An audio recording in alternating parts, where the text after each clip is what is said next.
श्रीराम राम रामेति रमे रामे मनोरमे सहस्रनाम तत्तुल्यं रामनाम वरानने समस्तजनकल्याणे निरतं करुणामयं नमामि चिन्मयं देवं सद्गुरुं ब्रह्मविद्वरम्। जय सिया राम जय जय सिया राम जय सिया राम जय जय सिया राम जय सिया राम जय जय सिया राम जय सिया राम जय जय सिया राम बोलो राम राम राम सीता राम राम राम राम सीता राम बोलो राम राम राम सीता राम राम राम राम सीता राम बोलो राम राम राम सीता राम राम राम राम सीता राम बोलो राम राम राम सीता राम राम राम सीता राम जय सिया राम जय जय सिया राम जय सिया राम जय जय Siya Ram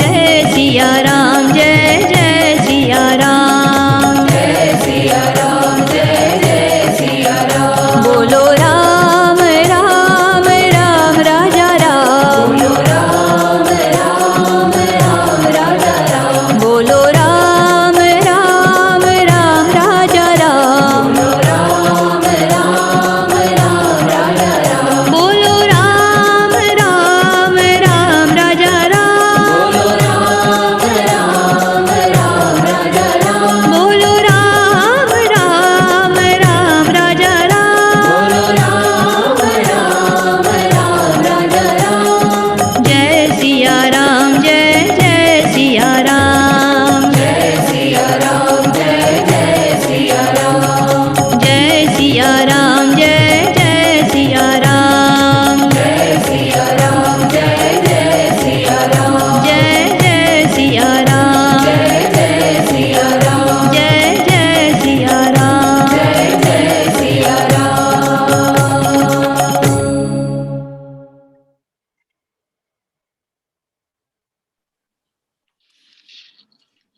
The SiyaRam Festival is our endeavor to bring together authors, scholars, life coaches, Vedantins, historians, and experts to engage in a lively conversation about SiyaRam, to answer questions we all may have had at some time in our lives. Did they exist? Did the Ramayana actually happen? Or is it folklore? Was Ramji's leadership style acceptable? Can he be my role model? Was the treatment of Sita ji correct?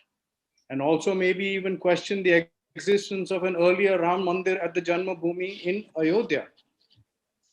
So these are some of the things that we will address in the course of these 9 days, and we look forward to having all of you with us in this journey on all days.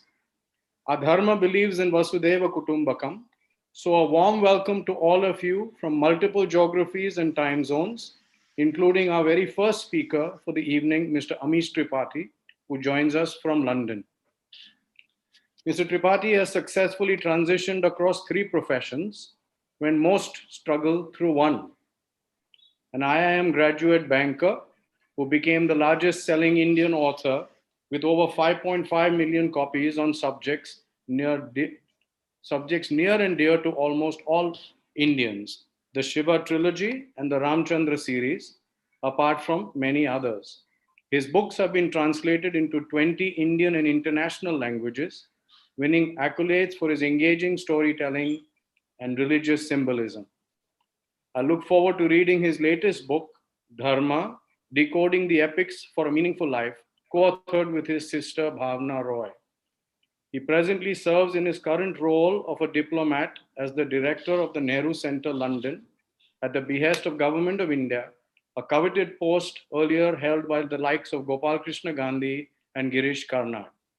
In September 2020, not to be outdone, He announced he is turning producer with an adaptation of his new novel, Legend of Suhail Dev, the King Who Saved India, under the banner Immortal Studios. Welcome, Amish ji.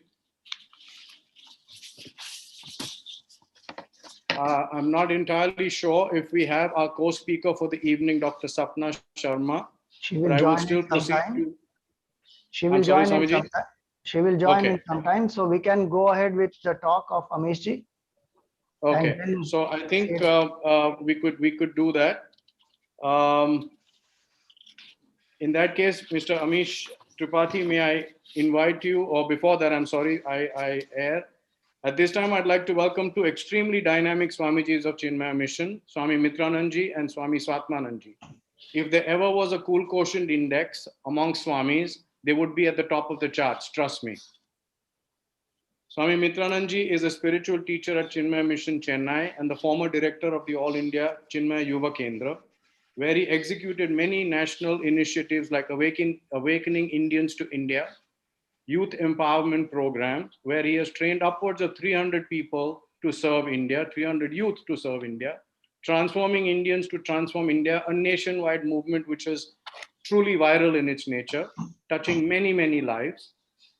And many other programs. He is also the mentor of the Chinmaya IAS to train young students to become IAS officers with the vision and Indic values.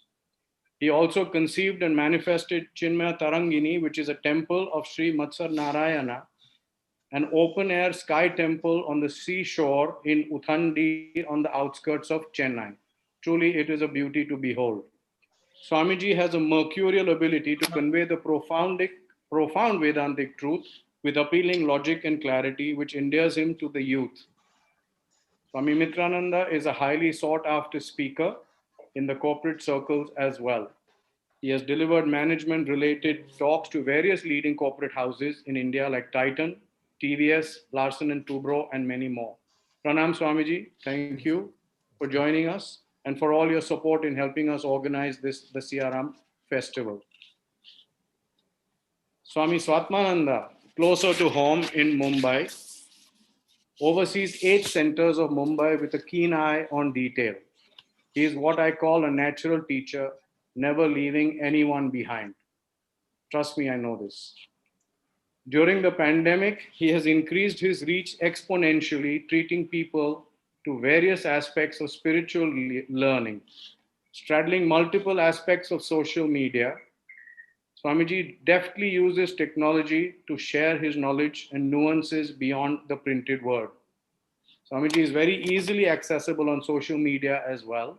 You will find his channel, Chinmaya Shivam on YouTube, has exhaustive content. Hari Om Swamiji.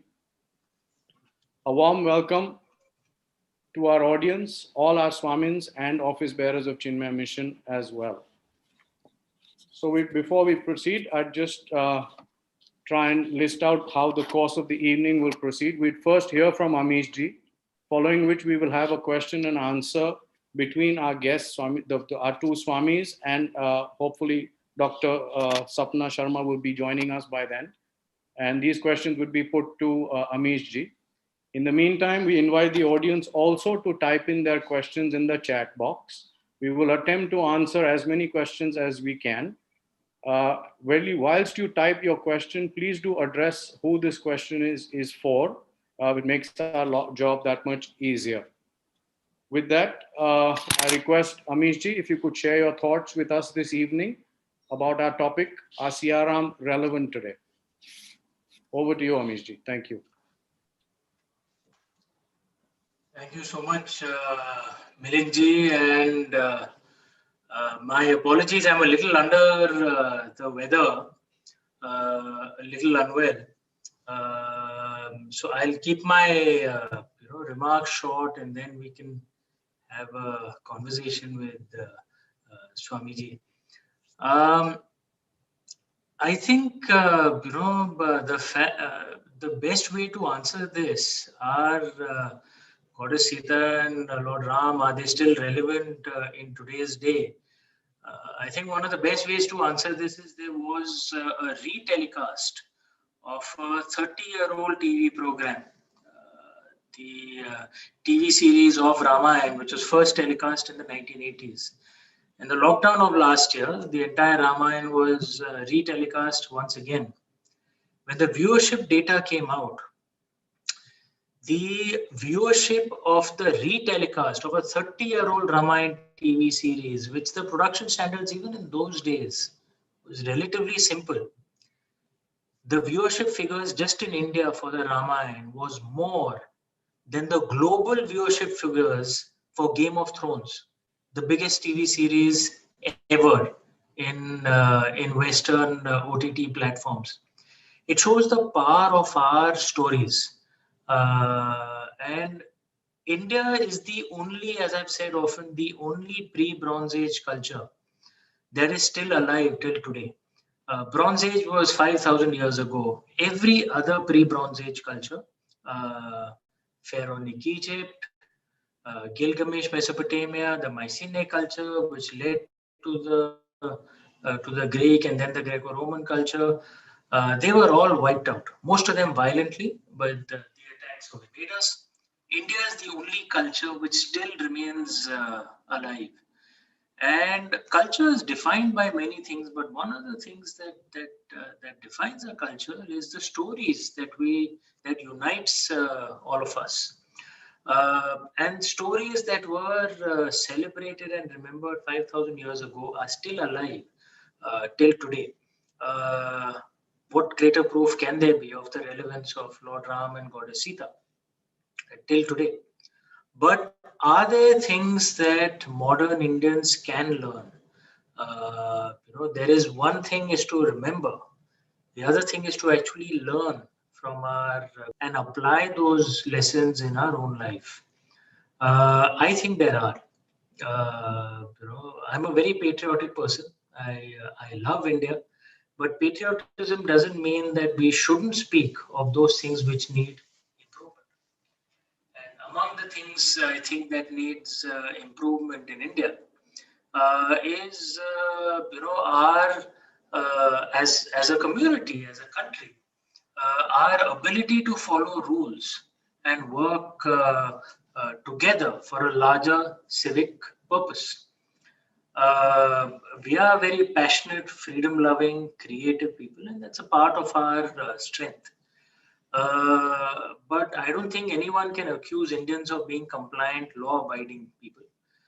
And I'm not saying that we should forget our natural freedom-loving, passionate way and go completely on the other extreme.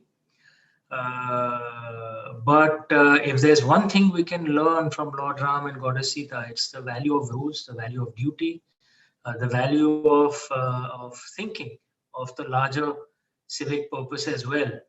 What as a country we are suffering in the COVID pandemic brings this out in greater relief, in even more greater relief. If we as a society are not disciplined, if we as a society do not wear masks when we go out, if we as a society are not responsible in our behavior, because COVID truly, and if you're exhibiting symptoms, if you have a slight fever, if you yourself do not police yourself and are not careful, then you're spreading it to others. And this is why the second wave has hit us so much more. We will technically wear masks because we don't want to be fined by the police, but the mask will be around our chins. This shows our rebellious nature, and I'm not deriding that rebellious nature. That rebellious nature is good, freedom-loving, passionate nature. But from Lord Ram and Goddess Sita, what we can learn is the value of rules as well. Perhaps we can balance ourselves a little bit. A time like this, when a pandemic is causing so much chaos throughout the world, it brings in the value of rules, of order, of people thinking, of the larger unit and of the country, and being responsible for that as well. And that is one thing that I think we can learn from Lord Ram. And in fact, this is just one idea. Many other ideas like this, and in fact, I've written an article on this, that perhaps the rebuilding of our great Ram Janmabhoomi temple in Ayodhya can be an opportunity for all of us to explore that we should not only remember Lord Ram, we should learn from Lord Ram as well. All of us remember Lord Ram. How many of us actually learn from him and Goddess Sita? Can we use this occasion of the rebuilding of our temple to explore the various versions of the Ramayana, and more importantly, explore the philosophies that are detailed out more specifically in the Yoga Vasishtha, which can help us learn what Ram Rajya should be in our modern day. What can we learn from Lord Ram and Goddess Sita and apply in our own lives? So I guess the point I'm trying to make is there is no doubt that Lord Ram and Goddess Sita continue to remain relevant in today's day. Modern Indians of all religions, of all regions, of all languages, of all caste groups, of all communities across India, all of us love Lord Ram and Goddess Sita, but are we learning from them? That is the question I'd like to put across, and that is something perhaps we should explore. What can we learn from them that we can apply in our own lives and make ourselves better citizens and make our country a better country so that it can take its rightful place in the comity of nations? These are the thoughts I'd like to leave with you, and then very happy to take questions which we can answer, and we can explore this subject in greater detail.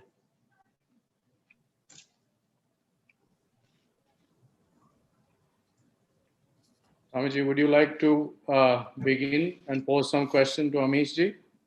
Swatmananda, go ahead. Yes, Swami. Just 1 minute. Can see you, Swamiji. Yes. Namaste, Mitrananji. Namaste, Swatmananji. Amish ji, thank you for being here today, and especially when you are not well. Really appreciate your presence here. I wanted to ask you a simple question. You know, many people today, especially after your third book has come out about Ravana, so 3 books that you wrote on the Ramchandra series, definitely a lot of them await the other books. But there is a lot of youth which thinks that Ravana is much more meritorious than Rama. Yeah. And there are lots of strong arguments for it. I'm sure you know many of them. What would you tell such youth? Because they're very, very convinced about that, and they feel that to live like Ram today is impractical. So what would you say to them? Swamiji, very good question. I think in today's day, what has happened is dark has become more popular than light. It's the atmosphere of today. And I'm not saying it's right or wrong. It's just the way it is. It's the atmosphere of today. You see that in modern movies, and it especially comes more from the West. Having said that, the way our ancient culture was, we saw everything in shades of grey. Our ancestors were far more nuanced. They didn't see in simplistic white and black. We're all aware that even in various ancient versions of the Ramayana, Valmiki Ramayana, the Kamban Ramayana, which is a Tamil version, there was an instance when Lord Ram actually appreciated something in Ravana. When he'd gone to Lanka, and Ravana appreciated something in Lord Ram as well. So there was respect. There is a folk tradition story in UP and Bihar, where I come from UP, where it is believed that when Ravana lay dying on the battlefield, Lord Ram told Lord Lakshman that Ravana may have been our opponent, but there is no denying that he was blessed by Goddess Saraswati. He was a Vidwan, he had knowledge. And and he told Lord Lakshman that you should go and learn from Ravana. And he told Lord Lakshman that since you will be learning from Ravan, you will treat him with respect. So it shows Lord Ram's character, that there is respect for everyone. Now, there is a nuanced way of looking at it, that Ravan was not the pure demented demon that we see him today. He had strengths too. He had knowledge. He was a very devout Shiv Bhakt. I'm a Shaivite. We all know, we would have heard of the Tantra Stotra, which Shaivites to this day we chant regularly. That was actually, that does not mean that Raman did not have faults. That was very clear. There's a reason why even Lord Shiva punished Ravan. And Ravan shows the faults of massive ego, the faults of no control over his desires. It is forgotten that Ravan had actually attempted to rape the Apsara Rambha. This has been mentioned in various versions. So he had done many crimes. That's not to take away from his strengths, but he had done crimes as well. And I think the key thing to learn from the difference between Lord Ram and Ravan is that the more Lord Ram suffered, the more noble he became. Whereas Ravan, the more he suffered, the more angry he became. His attitude was, the world has tortured me, so I will burn the entire world down. Whereas Lord Ram's attitude was, the more I suffer, the more noble I will be to everyone else. And one of the things our ancestors tell us is life is not always about what happens to you. It is more about how you react to what happens to you. And that is something to learn from Lord Ram, that all of us will suffer grief. None of us can be free of it. But if we react to grief with anger, as Ravan did, we will only make our life worse. But if we react to grief with nobility, with grace, as Lord Ram did, we can make our life better. And more importantly, we can help the world. Thank you, Amishji. Swamiji, you want to ask anything? Yeah. Amitji, namaskar. Nice listening to you. What I understand from Ramayana is where there are seemingly contradiction, like Rama shooting Vali from behind a tree. There are seemingly contradictions, and a person like Valmiki, who is the ideal for a transformation from a dacoit, one who has transformed, who has seen the truth, when he portrays Ram, and the seemingly contradicting areas, when we look into it deeply, we understand how dharmic they are. Okay, wherever there is, whether it is Vali or any other incident where Ram is picked up as a contradiction, if we can penetrate that area through the eyes of Dharma, we see Dharma. I would like you to give some insights how to do this. How to see the right aspect, what is seemingly looking wrong. Swamiji, very, very good question. And, Swamiji, my grandfather was actually a Pandit in Kashi. Much of what I know, one has learned from the family. Our education system teaches nothing of our culture. We have to learn more, from our family. One of the interesting things he told me on the way to approach Ramayana, he said that you have to translate the word Ram. You know this, obviously. It's for the benefit of the others. You translate the word Ramayana itself. What does it mean? Ram, of course, we know the name of Lord Ram. When you add Yana to it, what does it mean? And he said Ramayana means the travels of Ram, the journey of Ram. And then he told me that what is the one reason for which Lord Ram is most famous across not just India, but across the world. So many South Asian countries, also Southeast Asian countries, believe in the Ramayana. So many across the world indeed. And it said what he is most known for to this day is Ram Rajya, the rule of Ram, right? It's the ideal way to run a society, ideal way to run a nation.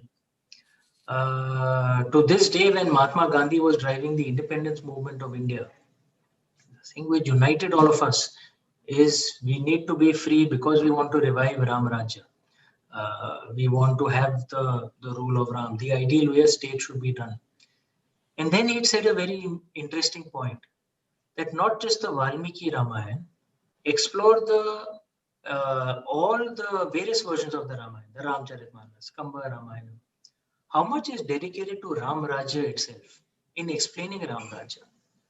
Unlike in Mahabharata, where there is the Shanti Parva, there is so many parts where we discuss what ideal governance should be. In the Ramayana, Ram Rajya itself is not discussed as much. The philosophies of Ram Rajya come more in the Yog Vashishta, which is a separate text, as you know, or discussed in various different other texts, not in the Ramayana itself. So the insight he had given is the way we have to approach Ramayana is what is the journey that made Ram into Lord Ram. That is what we have to learn in the Ramayana. That all the challenges that he went through, what he learned from every incident, the suffering that he went through. You know, one of the things our ancestors used to say that there's a value to suffering. There's a value to grief because it makes you a better person. Sona tab ke hi kundan banta hai. It's only through the fire that that gold can be purified. And if we look at the Ramayana from that perspective, what he learned through all his troubles, his tribulations, his suffering, which is what made him into the great king who created Ram Rajya, where everything was perfect. If we see it from this perspective, then many of the incidents, see it from a perspective of what he learns from it and how he becomes a better leader, a ruler at the end. I think that's the way to look at it. Every incident can be seen from that perspective, rather than looking at just that incident itself. Thank you, Amit. Yeah. Ameshji, on a personal note, earlier you have said that you were an atheist, and then you transformed into a believer. So could you share what was your transformation like, and what made you transform from an atheist to a believer? Yes, Swamiji, you are right. When I was in college, this was a long time back, 1990s, I had turned into an atheist. As you know, my family is very traditional and religious. So my parents weren't particularly happy about it, but they weren't angry either because, as my Babaji, my grandfather also used to say that in the Indian way, it is not so important whether you have faith or not. What is more important is your karma should be good. Your karma should be in line with dharma. Because like the Sankhya school, the Mimamsa schools, they don't believe in a creator God. The Charvak, the Ajivikas did not believe in a creator God. So technically, by modern definition, they were atheists. But they were dharmic. They were part of our tradition. Because what unites all the dharmic religions, Hinduism, Buddhism, Jainism, Sikhism, is the belief in dharma, the belief in reincarnation, that our karma defines what what happens to us, either in this life or the next. So I went through that journey. They weren't, like I said, they weren't happy about it, but they didn't try and force me and my twin brother, no, you cannot be atheist. And I returned to faith more with the writing of Immortals of Meluha, my first book. The book kind of brought me back to faith. And I'm specifying back to faith because I grew up obviously being, deeply because it was a very religious family that I grew up in. And I think perhaps that journey had some purpose because I had learned a lot of things from my grandfather, from my family. And then I went through that journey and I came back. that same knowledge, I could look at it from a different perspective. That probably helped. And also what brought me back to faith. This is the beauty of Murti Puja and why the divine comes to us in different forms. Like for someone like me, Lord Shiva is my Aradhya. Is the God I worship. For someone it can be for someone it can be Goddess Durga, Ma Kali. We have various different forms of the divine, and there's no false gods in the Indian way. All of us have a right to find our own path. And the reason for that is the divine comes to us in different forms because we are different. So people who are, I guess, more rebellious, like I am, we obviously find Lord Shiva more exciting. People who are compliant, find Lord Ram more exciting. People who are passionate and enjoy the rasas of life find Lord Krishna, more exciting. People who are feminists find Mata more exciting. So all of us have our own paths, and nothing is right or wrong. For someone like me, I guess Lord Shiva is the ideal God to pull me back to faith, because he's also a rebel among the gods. And he's also, as one of my younger readers said, the dude of the gods. Right. So you spoke about Murti Puja. Many young people today and many so-called intellectuals also would scoff at it, and they would say Murti Puja is not required, and it is idolatry and many such things. What would you say to them, that why is it there in our culture? Should we dispense it off again? Because earlier we were worshippers of nature, and then Murti Puja came in, and so is it that one should do that today? Swamiji, I feel this is such an important issue that, in fact, I'm thinking one should actually write a book on it. So my sister and I are actually planning a book on Murti Puja and on the philosophical beauty of Murti Puja. Because I'll tell you that there was at an event, most of my readers are youngsters. So this was at an event a few years back at a lit fest. This youth came to me. He said, I was an atheist, but I read your books and I've rediscovered faith. And I'm very proud of my religion, etc. I'm a proud Hindu, but I'm not an idol worshipper. I just want to clarify. So I asked him, then, why? What is wrong in being an idol worshipper?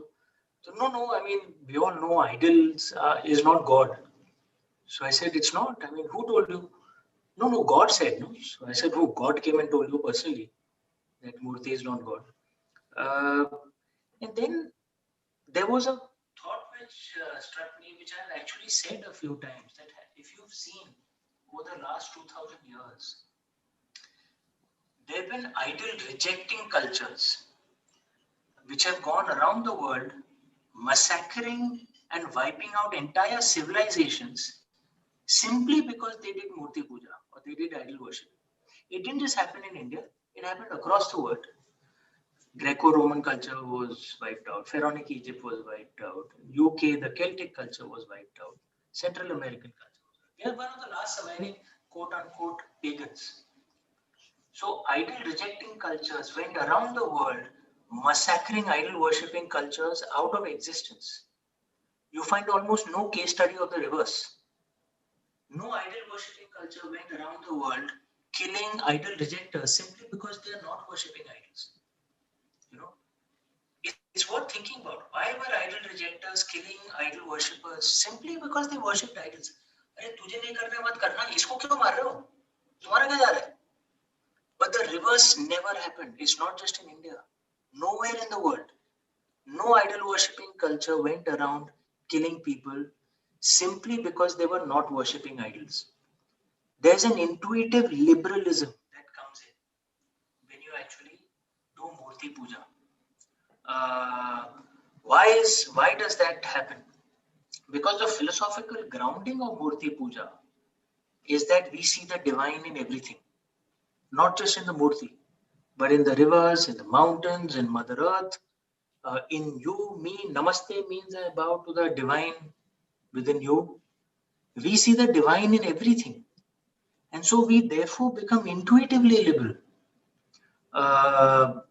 This is just at a base level, but then it has to, we have to explain it a lot more, which is why I want to bring a book out to explain the philosophical beauty of Murti Puja. Again, I'm not judging those who reject idol worship. Your choice, mat kariye. Okay. But I will certainly state, you have no right to judge us who worship idols. In fact, if history has borne witness that Murti Pujaks or idol worshippers have usually been far more liberal.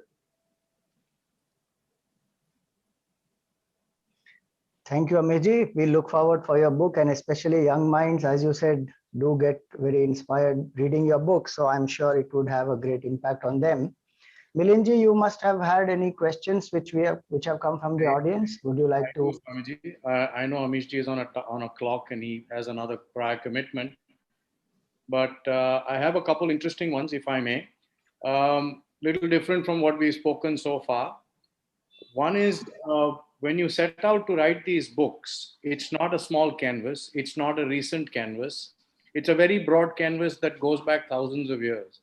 So what actually is your thought process when you try and collate all this information and make it into a very readable, interesting story? Continuing with that, there's another question which I will join in and ask you for that. It's from Radhika ji. It says the trilogy is written as a fiction rather than itihas. And here it gets interesting. So my 10-year-old once told me that maybe Ramayana is a book like Harry Potter written by a great author.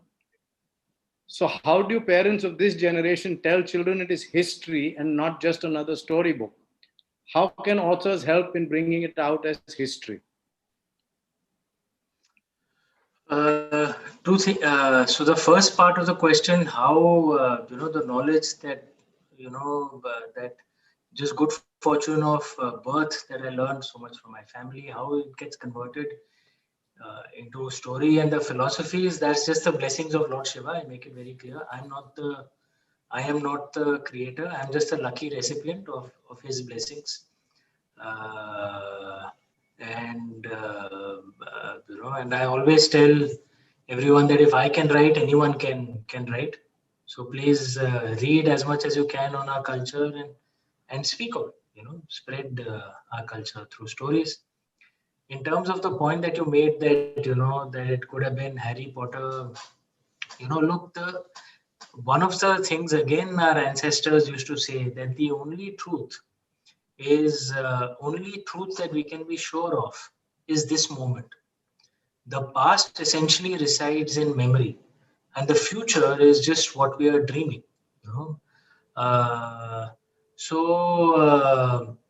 If this is the only moment that we can be sure of, and everything else essentially is an exploration into what could have been, and you try and learn from it. So you can be sure of facts, right? How that converts into a story is only what we can remember, right? So, for example, there are specific eclipses, movements of the stars that are described in the Valmiki Ramayana, in the birth of Lord Ram.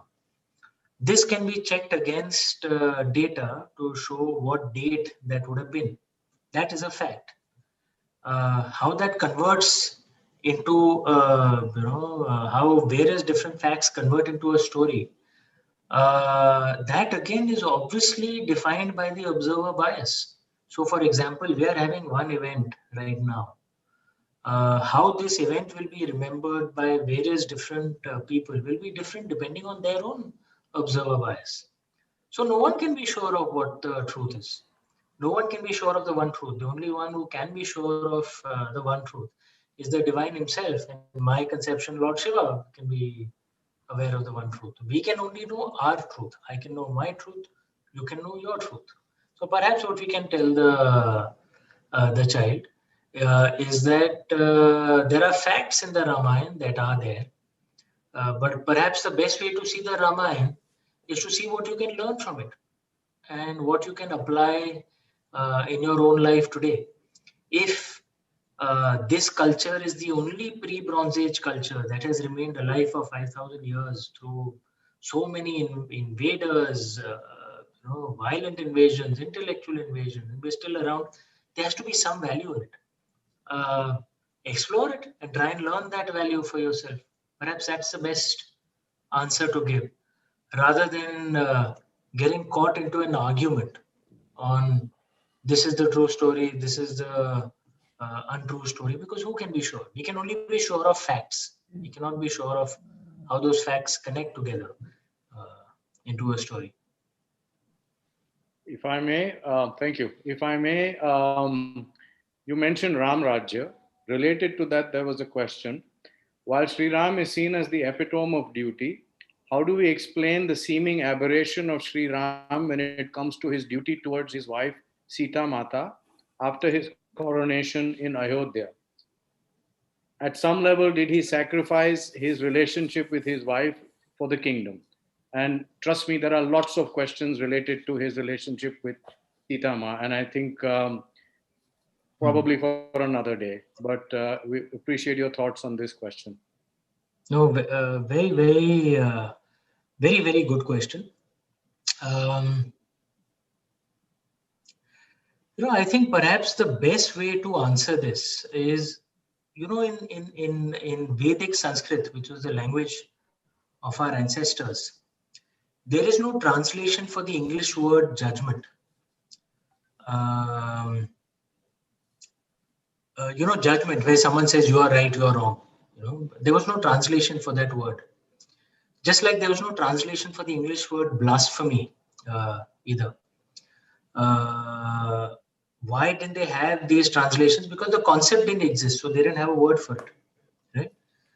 So judgment, where someone says you are right, you are wrong, these concepts didn't exist in ancient times, because there was only cause and effect.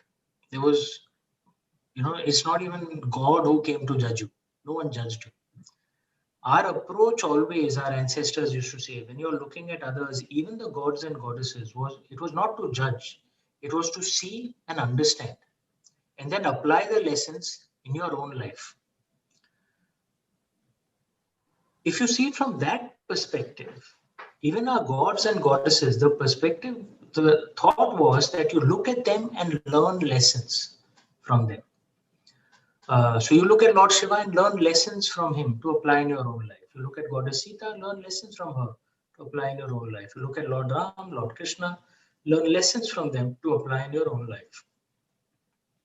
So what does Lord Ram represent? What archetype does he represent?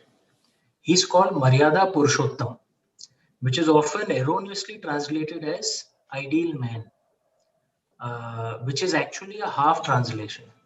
Purushottam means ideal man. Maryada Purushottam means the ideal follower of laws. Okay?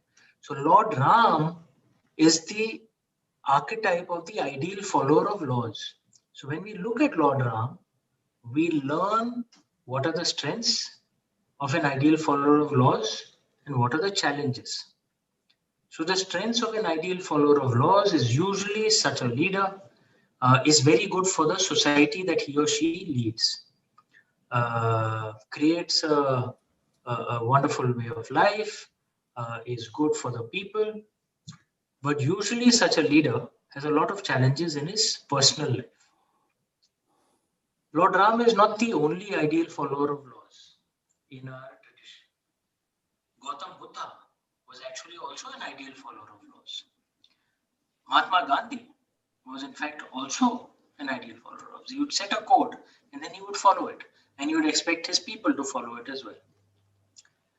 Now, if you see the three examples I've given to you, Lord Ram, Gautam Buddha, and Mahatma Gandhi, they were very good for the societies that they led, no doubt about it.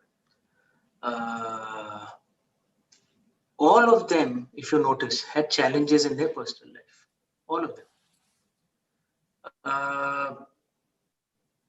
Now, I'm not saying this is right or wrong. It's just the way it is, right? And if you want to be an ideal follower of laws, be aware that you could be good for the society, but you'll have challenges in your family life, because family should not have the rule of law, it should have the rule of love.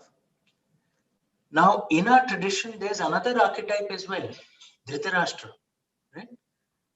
Who's the other extreme? That it's not about ideal follower of laws, it's an ideal follower of love. So he will not be so good for the society, but will do everything for his family. Again, no judgment. There's no right or wrong, right? Even in the modern day, you'll find we've had leaders like this, leaders who are completely family oriented, will sacrifice the country for the family, and leaders who are completely country oriented will sacrifice their family for their country. I'm not saying neither is right or wrong. And like I said, in our ancient way, it was never about judgment. It was about looking and learning. So this is just without judgment. If you look at Lord Ram, then yes, if you're one of his people, one of his societies, then you have every reason to love him because he was so good for the society. If you're one of his family members, his wife, his children, perhaps you have reason to complain. And again, no judgment. It's just the way it is. Learn and see what you can apply in your own life. Amishji, if I may just ask you a last question, which has come actually from the audience. One Kavita Vishwanathji, she is asking, if Sita Mata herself is a goddess warrior, then why did she not kill Ravan? Based on your book, Sita the Warrior of Mithila. So you'll have to wait for the fourth book, because Sita Warrior of Mithila ends with the kidnapping of Goddess Sita. And if you remember, at that time, she was outnumbered 200 to 1. And even then, she did not quietly surrender. She may have been outnumbered 200 to 1, but she charged. She charged against the enemy. And that shows her strength as a warrior. And in fact, the inspiration for Sita, Warrior of Mithila, comes from an ancient version called the Adbhut Ramayana, which is also credited to Valmiki ji. There are 3 Ramayans, 3 versions of the Ramayana credited to Valmiki ji. One is, of course, the Valmiki Ramayana. Second is the Ananda Ramayana, and the third is the Adbhut Ramayana. And in fact, I've drawn inspiration from all of them and a few other versions of the Ramayana as well to write my Ramchandra series. So the inspiration for a battle close to the sea between Ravana and Lord Dashrath actually is drawn at the beginning of the book, is drawn from the Ananda Ramayana. And and Sita Ma as a warrior comes actually from the Adbhut Ramayana. So there will be a war of Lanka, and you see how Sita Ma fights in the battle there. But I mean, while you wait for that, I would certainly encourage all of you, check out Adbhut Ramayana. It is a fantastic version of the Ramayana. You'll love it. thank you, Amishji, and especially for mentioning about Adbhut Ramayana and the sources. People can definitely go back to the source books, and that would be very inspiring. Thank you very much for being with us today and sharing your valuable insights. I'm sure many young people here are very inspired by your books and will continue to do so. We look forward for the movies which are getting made on these books. Thank you. Thank you, Swami Swatmananda ji. Thank you, Swami Mitrananda ji. And thank you, Chinmaya Mission, for the wonderful work that you're doing to revive Dharma and to build India into a greater nation. Amish, Swami. I'm so happy that you're doing a movie or a production on Suhaldev. Recently, we are writing on Indian history for 6th, 7th, and 8th standard, completely rewriting. So I have dedicated 1 chapter for him. So I was very happy when I heard that you're going to do a production on Suhaldev. Congratulations. Understand affection. What is this going on?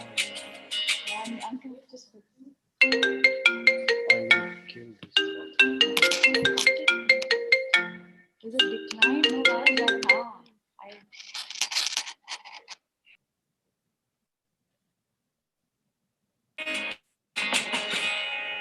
Sorry, Swamiji. Tech issues.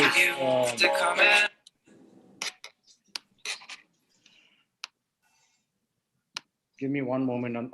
My apologies. So I will take your leave. Thank you. Thank you so much. Thank you, Amishji.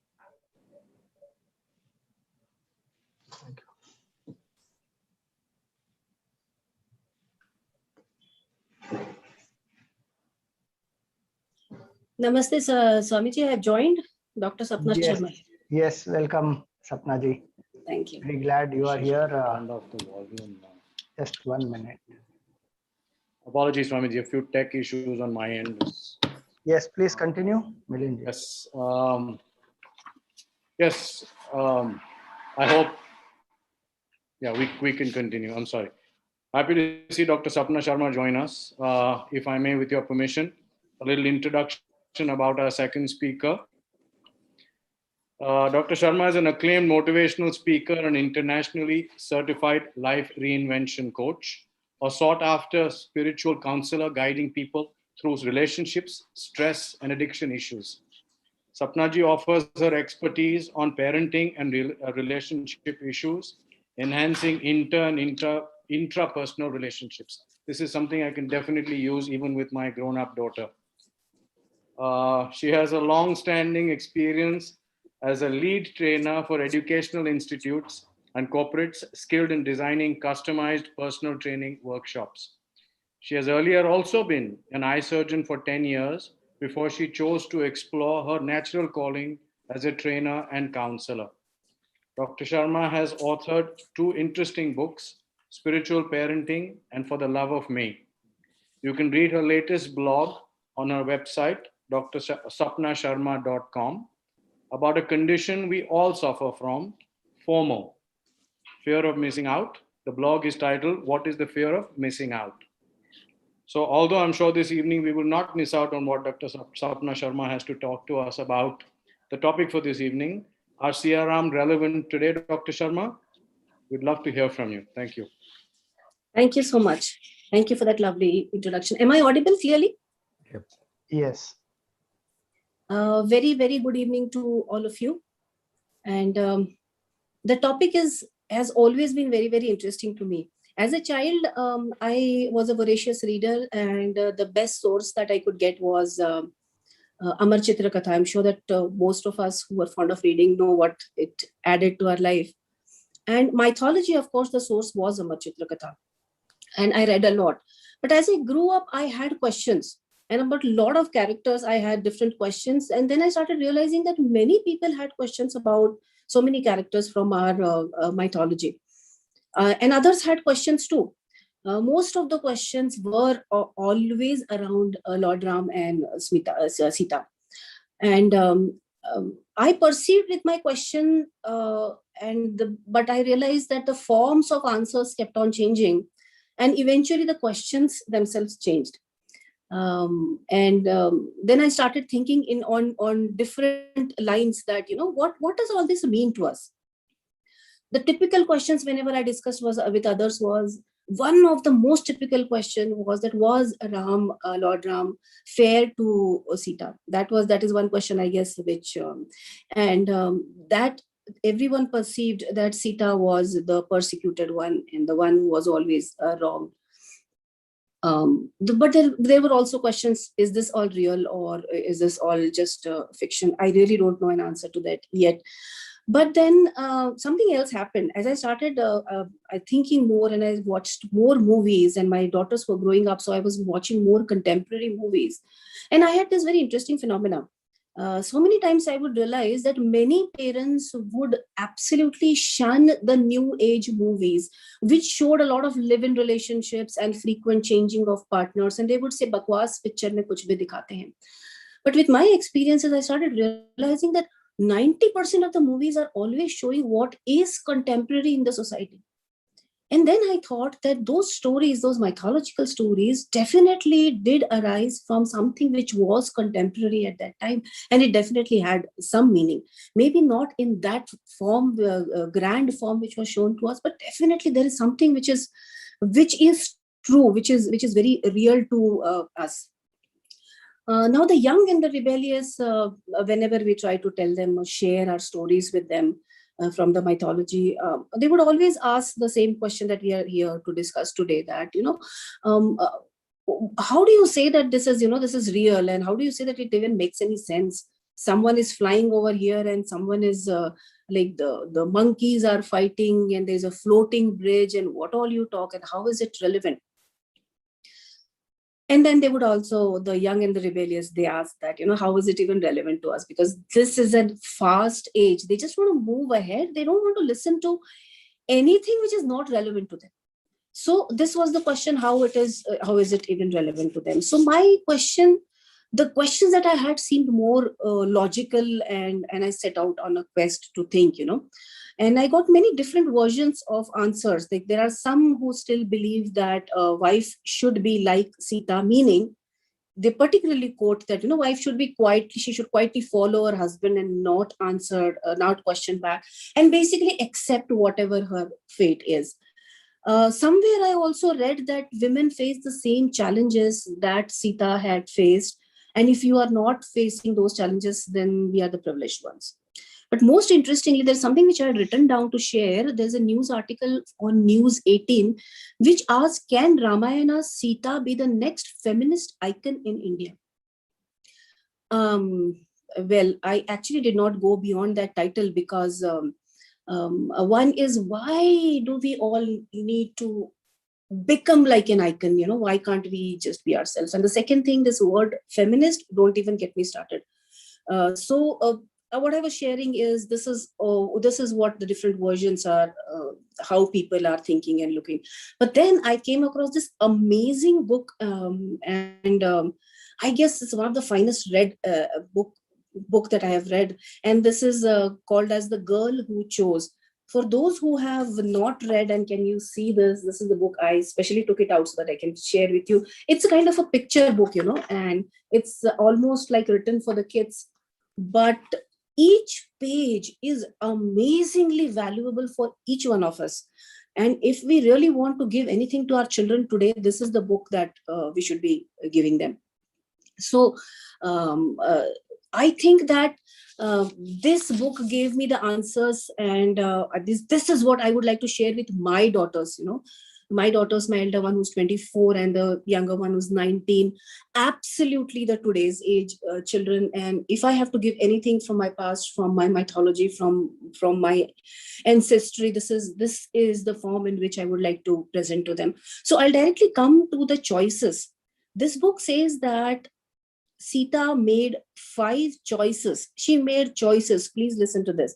And everything in Ramayana changed because of these 5 choices that Sita made. So I'll just first state the 5 choices and then we can move ahead. One of the first choices, going to the forest with Rama. She was not supposed to go. It was not in the culture that, the wife would go out to something as dangerous and as uncharted path as going to a forest. Even Lord Rama had told her, no, you don't come. But then she made a choice to go with Rama. Can you just imagine that had SiyaRam gone alone to the forest, a lot of the Ramayana would not have been there at all. The choice that Sita made. So that was the first choice that she made consciously. She made that choice to go with Lord Rama. Next, we all know that the story about the Swarna Mrug and Lakshman drawing a Lakshman Resha, which is famously called as Lakshman Resha, and giving specific instruction to Sita Mata, please do not step out of this, you're going to be safe inside. Okay. Clear instructions were given. She could have stayed there safe, but she chose to cross the line. Please understand this. She chose to cross the line. I'm going to talk about the relevance of this choosing, how it is relevant to today's children and today's youngsters. So she chose to cross the Lakshman Resha. And the third choice was when Hanumana went he burnt the entire Lanka, and he could have easily taken Sita Mata with her, and that would have been an end of a lot of things. And he offered to, but Sita said, I am not going back. Lord Rama has to come and fight with Ravana, kill him, and save my honor and take me back. Third choice, which set a different course for Ramayana altogether. So that was Sita's choice. Please understand this. That was Sita's choice. Then the fourth choice was when Rama freed her. He said that I have freed you, and you are free to go anywhere. So you are free to go anywhere, and Sita said that I want to come with you. Another choice. Rama said, but people will have questions about your chastity and that you stayed with a very, very powerful person. So they're going to doubt. And Sita chose to believe in the goodness of people. And she said that as the customs and rituals are, I'll do the Agni Pariksha, but I'll come with you. Because she truly believed that it's going to be a good life after this. But she made a choice. She made a choice. And the fifth choice, finally, when things seemed to be better, she had brought up her children and she could tell Lord Rama that this is how the things are. She chose to again disappear from the earth, inside the earth. 5 choices that Sita Mata has made. Now, why is this relevant in today's generation? First of all, because I'm a parenting coach and I'm a parent, let me tell you, one thing which today's generation parents are not teaching their children at all is basically the consequences of their choices. I'm very sorry to say this, but right from childhood, when the child starts losing his pencils and erasers and those small things, parents immediately provide a second or third option, telling the child, don't worry, you will be taken care of whichever way you behave. Child grows up a little and he's late in getting up or getting ready for the school. And immediately what happens is, as the child goes out of the house and he leaves and he realizes that he's missed the bus or the auto or whatever, the parent immediately picks his vehicle and drives like mad through the traffic to ensure that the child gets to the school. Going further, I've seen so many parents, when the children in their hurry because they're disorganized, they miss their tiffin at home, the parents leave their offices and ensure that the child gets the tiffin. These are just few of the examples which I'm trying to set here. It is us who are telling our children regularly and continuously, you do not have to bother about your choices. If the child is not behaving right, if the child is not performing well in the school, and if he gets punishment in the school, a very, very sorry state of affair is that most of the parents go and fight with the teachers. You have got no right to behave this way with my child. Choices. They are making choices every day, but what they are growing up to believe is we are not responsible for our choices. And what choices can do? What better example than to read a book like this or any other book to them and help them understand from these facts of life from this perspective that every choice is going to have a consequences. It's not about good choice or bad choice, but if you make a choice today, you're going to have a consequence. And secondly, everything that you do, you are actually making a choice in this moment. And that is something which is very, very important for this young generation to understand. Nothing is out of your hand, because what I am seeing frequently, I'm sure that most of you must have also experienced this. The children want to blame others. They want to blame the parents. They do that every single day. They want to blame they want to blame the teachers. They want to blame the school. They want to blame the system. They want to blame the government. They want to blame the God. They want to blame everyone, but not themselves. The consequence, we are creating a force of weak people who believe that life should be easy for us. And secondly, they also believe that everyone else is responsible for the state that I am. Where I stand today, at 50 years of age, have faced all sorts of issues that a normal person can imagine. Why am I able to stand after falling down 100 times? I feel it's directly because when I committed mistakes in the childhood, my parents did not make me feel that it's okay, sweetheart, we will take care of it. There are, of course, ways of handling it, and this is not a parenting class, but the effect of choices and understanding that what choices can do to our life is nothing more than understanding, even similarly, if we talk about Mahabharata, Draupadi's choices is something which is questioned always in every situation, the choices that we are making. The first choice when Sita made, she could have had a safe and luxurious life versus the life of a dutiful wife, but that's not very luxurious. These are the questions that we face every single day.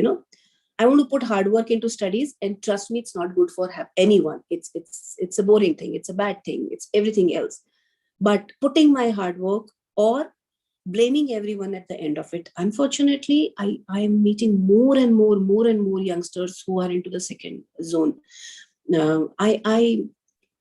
I have met people who have youngsters who are not able to take up job or keep the job, and they keep returning back to the house. And often they tell me that when I was young and I did not like a school, my parents said that, "Acha beta, acha nahi laga, we will change the school for you." And then when I went to the college and I was not happy with the friends, my parents helped me to change the college. And I don't like this job now. They should keep on helping me.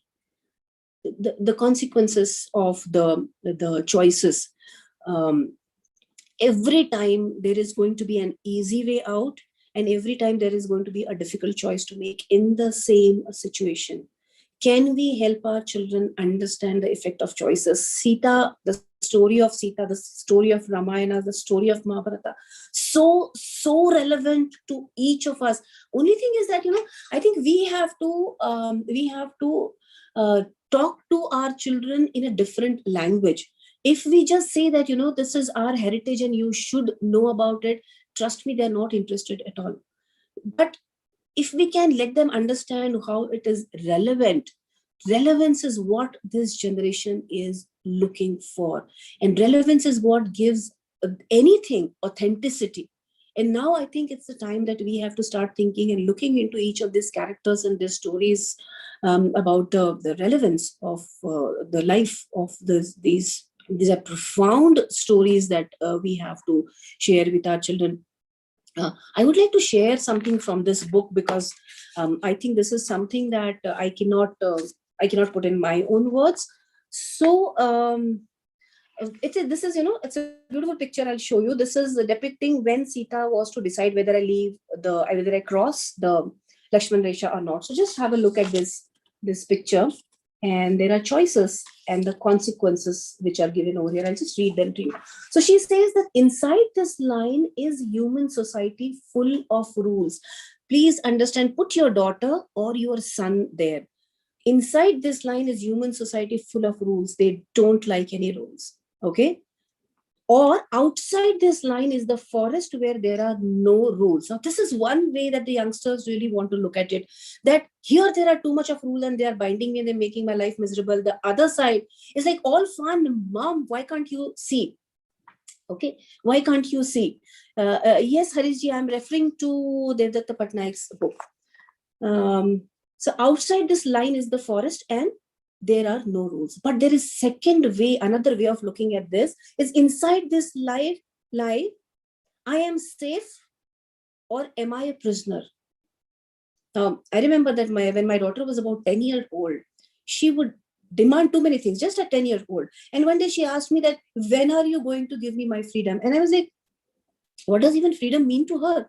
But it's a concept that she felt that mother is holding me back. Is the story which is very, very commonly known that, small children feel that the kite, the thread is holding the kite back. But what is the importance of the thread? So understanding that inside here is rule, am I stuck or am I safe? Which approach do I take for life? And then outside the line, I am not safe, but am I really free? Please, friends, think about these. Outside this line, I am not safe. Maybe, as my mother says, as my parents say, but am I really free? That is another question that this generation wants to ask, understand, because what is the meaning of freedom? What is unlimited freedom going to give to them?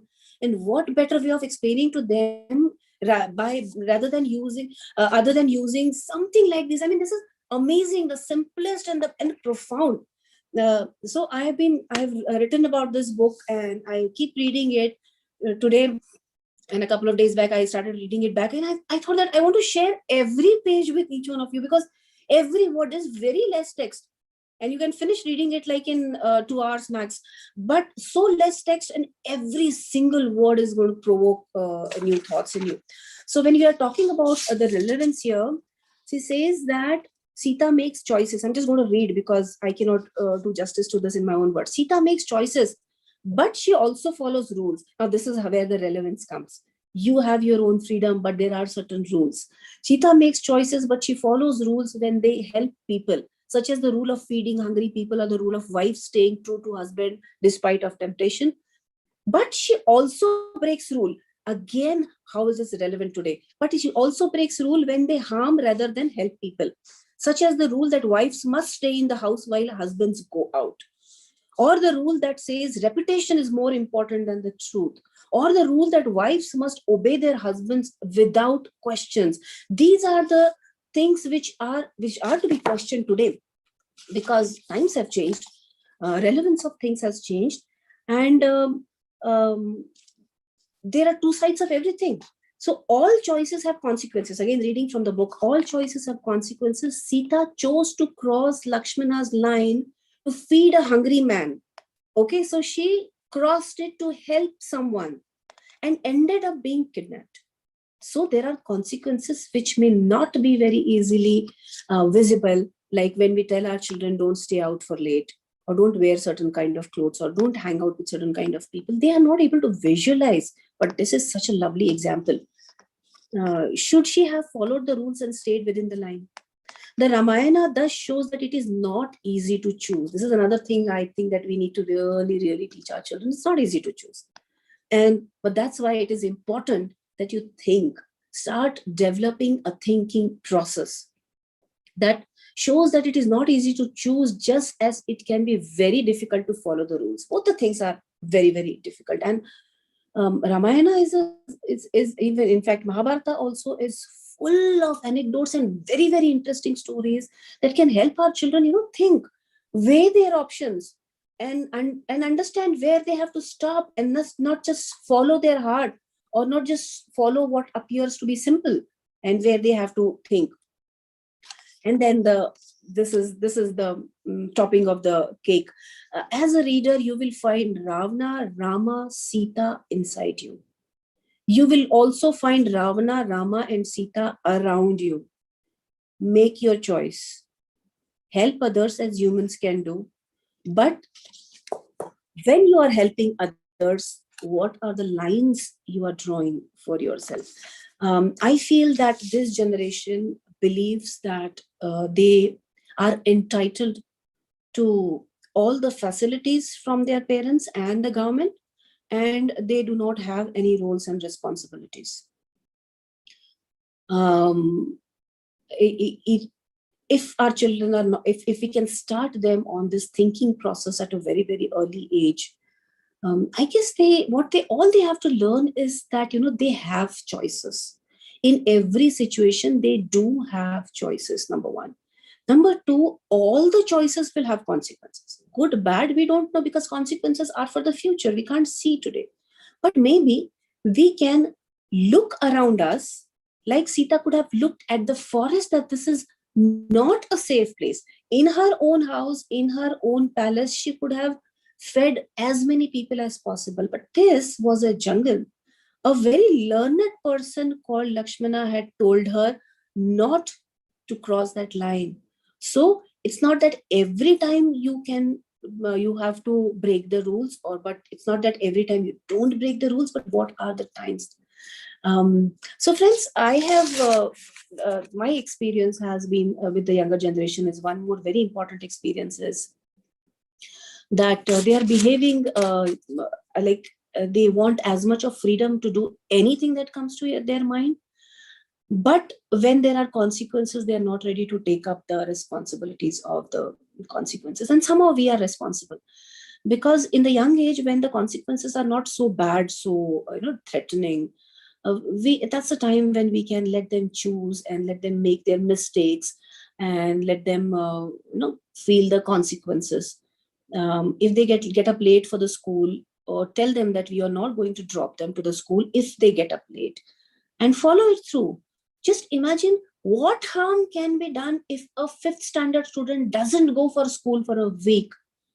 Nothing matters, but perhaps he will learn the lesson for the rest of the life. I'm talking so confidently because I have done that with my daughters, and trust me, even when they were grown up, they might They might they would have left the house just 5 minutes when they would have got up just 5 minutes for the time to leave, but they have I never had to force them. This is one small example that I'm giving you. And I find that our mythology is very, very rich. Sita as a character and Draupadi as a character, I feel that they just understanding their life can teach us so many things. The same questions are being asked about Draupadi also. And she had choices at every stage, and Sita had choices at every stage. Our choices may not always be right, but how to weigh the option, I think the best way is to help them understand through our mythology. I feel Sita is relevant, Ram is relevant, Ravana is relevant, and everyone, every character, Vibhishana you talk about, is relevant. Every single person is relevant that it is there. They're not just stories. When we talk to our children, we can bring them to life. We can bring them to life and, not just tell them that Ramayana padna chahiye, Mahabharata padna chahiye. I know my entire Ramayana and Mahabharata from Amar Chitra Katha. And trust me, I've never wrote those big books. But whenever I hear any story anywhere, I know it. Even a very remote story out of these epics, and I know it. And I remember the pictures I saw in those Amar Chitra Katha books, and they're still available. Amar Chitra Katha in Hordes is available on Amazon. As many packs you can buy and get your children to read them, I guess. So one more thing, I'll make a point, and then I guess I'm really not aware of the time, but we can then go to the questions if there are any. The point that I wanted to make was, sorry, just skipped my mind. So we were talking about the relevance and, okay, it just skipped my mind. Something very important had come to my mind, and this is what happens when you are really enamored by the topic. The more I read, I have read a different version on Ravana, and it's an amazing book that can fill me up with a lot of respect for Ravana. And when I read this book on Ravana, that the first thing that came to my mind, friends, I think this is what we can convey to our children, is the first thing that came to my mind is, so someone is giving us a lot of information. Like it said that the history, the history is always written by the winners, and we just blindly follow it. Now, it's not just about these characters in our mythology, but even today, there is so much of gossip happening around us, and people just give us their opinion about someone, and we believe that it is true without giving that person a chance, or giving ourselves a chance to analyze that person differently. So these stories from our mythology can also help our children to understand, give them different versions of it, not the way it was given to us when we were growing up. And so the book about Ravana is called as Asura, and I'm very bad at remembering names, but you'll find it on the internet. The name is Asura. You should read. There is a book on Duryodhana, which is Ajay, I think. Amazing books, but they are written from the viewpoint of reaching out to the young people of today.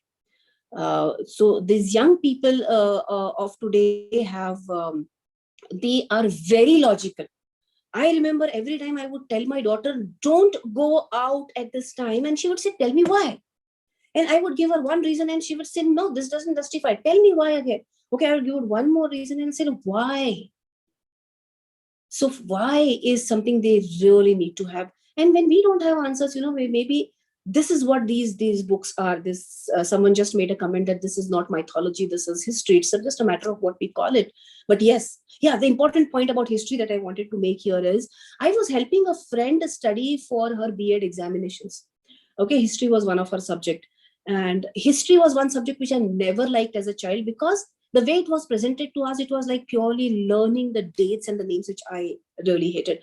So, but when I was reading that, the introductory pages of the course book said very nicely, it said why history is relevant. And they said that unless you have some knowledge of your history, you won't feel the way you are. Then I started thinking that I live in Nagpur. Why is it so important that I live in Nagpur? Why does it make sense? because I have studied in my childhood days the subject called geography, which was very boring to most people. So Nagpur is a town which is in a state called Maharashtra, which is in a country called India, which is in Asia, and which is on a continent called Asia, and that's part of a huge globe which is called as Earth, which is part of the Milky Way, which is part of the universe. And suddenly I know where I stand, my place. Where am I? So if I am here today, unless I know what the women before me went through, how they have gone through, how the people have fought before me, how will I even value my freedom? This, what I am talking with you, this understanding, this my ability to read books, it is so important that unless we explain it in the historical perspective to our young generation, it's all taken for granted. Why? Everyone reads, what's the big deal? But the richness of it can come if we can explain this small thing to children. Because I feel that had history been explained to me in this way in my school days, told me, you are because history was, suddenly my approach to it would have changed altogether. So yeah, this is important to me. This is relevant to me. This is relevant to all of us. Everything which is in our past is relevant. And there's a lot of material available today. When I was growing up, those stories, Amar Chitrakatha, please have it for your kids. I think it's something which should not be non-negotiable at all. And books like this, thank you, Amish ji. Also, Amish ji has brought up everything in so many different ways. The way he has put up the whole Shiva trilogy and the books after that, and people like Devdutt Patnaik who are helping us understanding. They are dwelling into the history and mythology in a very, very different way and putting it up in front of us. I think as parents, what we can do is we can bring it to our children. Read with them, talk with them, discuss with them, not force them to believe anything. And I think we'll create more richer lives. And yeah, that's it. Any questions? I'm most ready to take up the questions. Thank you, Sapna ji, for the wonderful session that you had with us. I agree about the choices and the consequences part, and that definitely we must be very careful in making our choices. So taking that argument further, I also feel that while we may read very many authors, we must also go back to the original to understand what is there in the original. Yeah.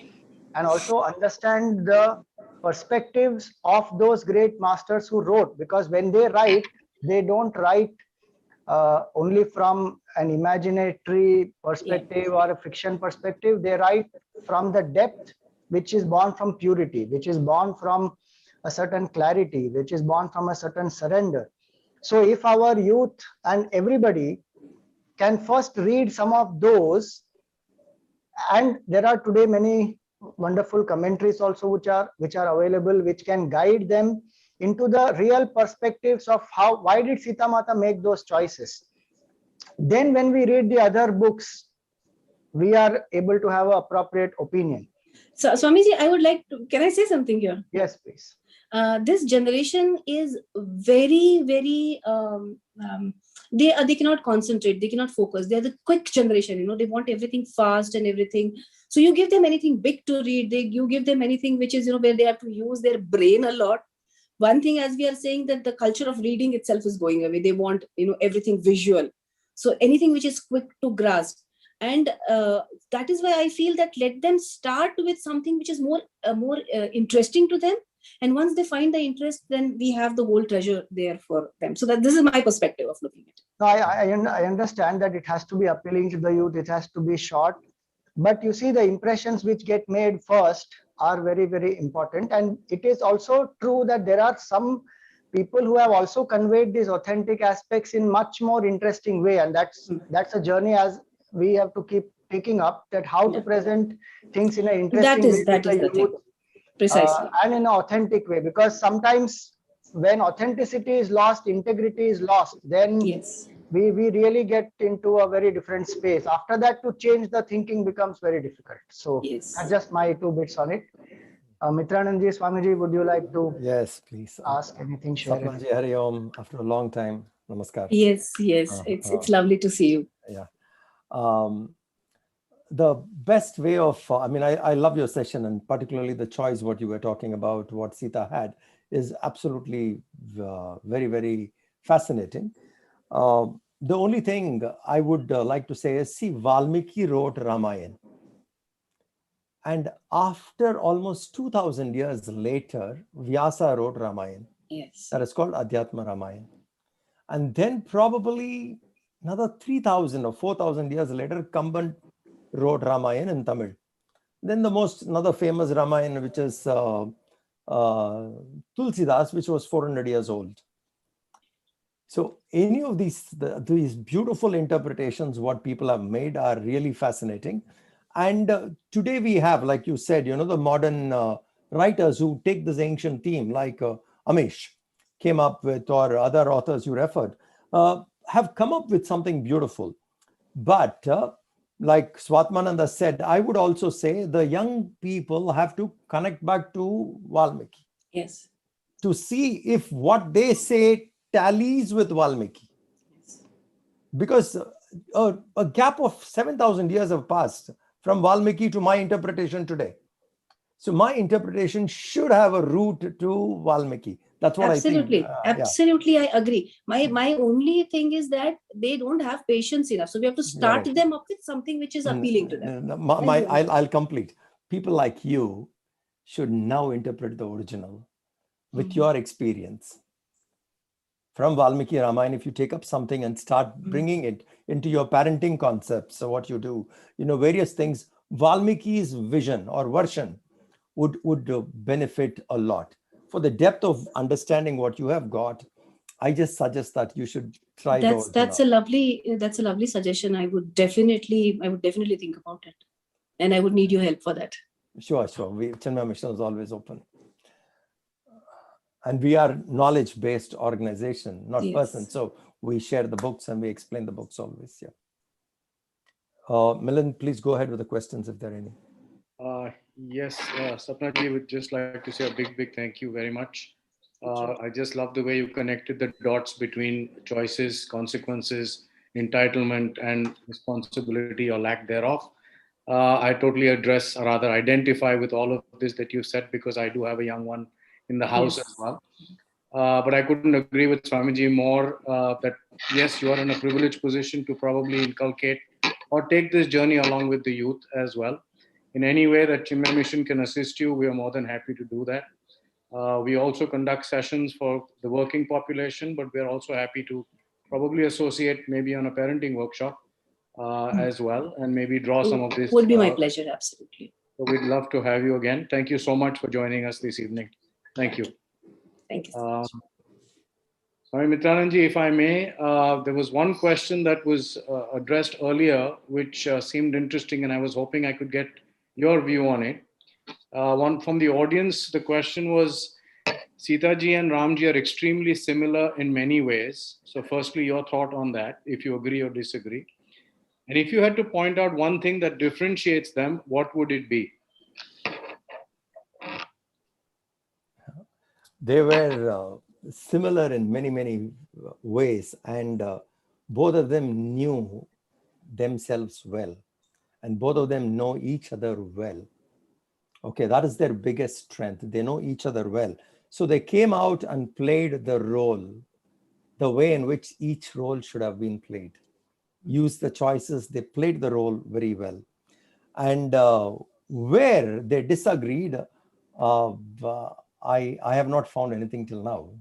I have to find, probably look at it that way and then pick up maybe a possibility. But actually, I have not seen anything from the books, what I have read, that they have differed, serious differences were there on any issue. I have not seen anything that way. But identical, yes, most of them, almost everything was identical, because their understanding of the choice and dharma was very clear. They knew what is dharma, and they knew what is the consequence of their action. And they tried to keep the action as ideal as possible. So that's the way they were. Okay. The universal theme through the entire evening from all the questions that we've received, and there have been many, unfortunately, we're not able to address all of them, has pretty much been this, the debate between dharma and personal relationships, which I asked Amish ji a little earlier about the Raj Dharma versus the personal dharma. So yes, the treatment of Sita Ma, all of these are on, sorry to say, expected lines, if you will, because this has been questions which are relevant to everybody. But I think we're almost close to concluding a very wonderful session, our first session on this journey. Thank you very much for everybody for being here.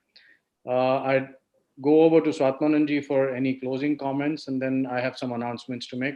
Swamiji, over to you. I'm also done. You can go ahead. Okay. So if I may, a couple announcements, and then we will close with a closing prayer. So please bear with me. Tomorrow morning, actually, the satsang is a very interesting one. It's in Hindi. It's a very special satsang with Swami Govind Dev Giriji on Ram Nam Mahima and Japa, which is from 11 a.m. to 12:30 p.m. And I'm sure you will be getting a separate Zoom link for that. It will be followed by a guided japa of Sri Ram by Puja Gurudev Swami Chinmaya himself. Swami Govind Dev Giriji is a very senior saint and also the treasurer of the Sri Ram Janmabhoomi Tirtha Kshetra Trust. I'm sure you wouldn't want to miss this opportunity, so please do log in tomorrow morning at 11 a.m. As you are aware, also, this festival is our humble tribute to the Sri Ram Mandir, Ayodhya. We encourage you to support the Sri Ram Mandir through generous contributions. The payment link for your donations is available to you in your chat box. Please do take a moment to check that out, and probably we request you to do your bit as well. Swami Swatmananda conducts Tulsi Ramayana Satsangs every Sunday from 10 a.m. to 11 a.m. in English. Those interested can join these sessions. The link for that as well is in the chat box. If I could request, Vineet, maybe we could flash all three again. Firstly, the morning satsang with Swami Govind Dev Giriji, followed by the Ram Mandir support slide, and finally Swamiji's Tulsi Ramayana class. If you could share the screen again for all three of them, please.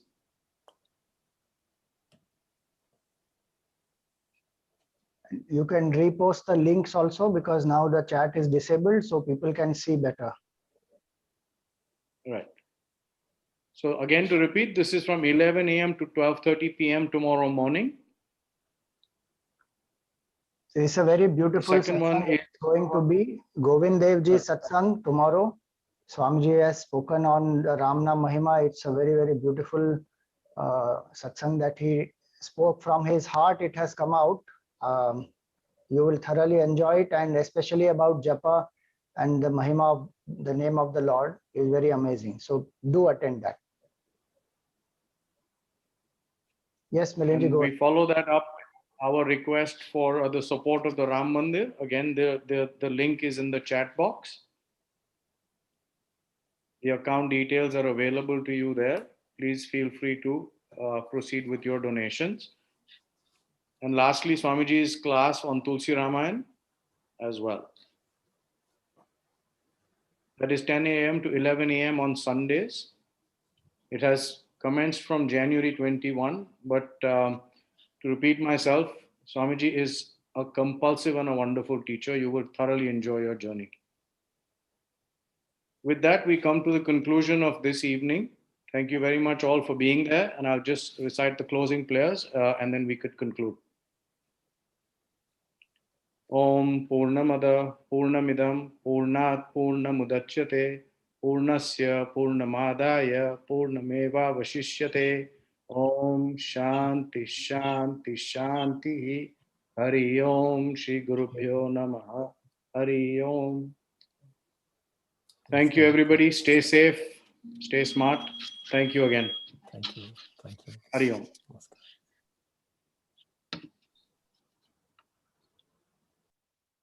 So we have also just shared on the chat a question answer session, because there were a lot of questions which came in the beginning of the session. So we were not able to take those questions up, and even through the later part, because 8:30 was our closing time. So there's a Q&A session on April 25th. The Zoom link details are shared. You can please save them and join. It would be on the Sunday, and any questions which are pending, we could handle them at that time. Thank you very much. Thank you. Thank you, Sapna ji.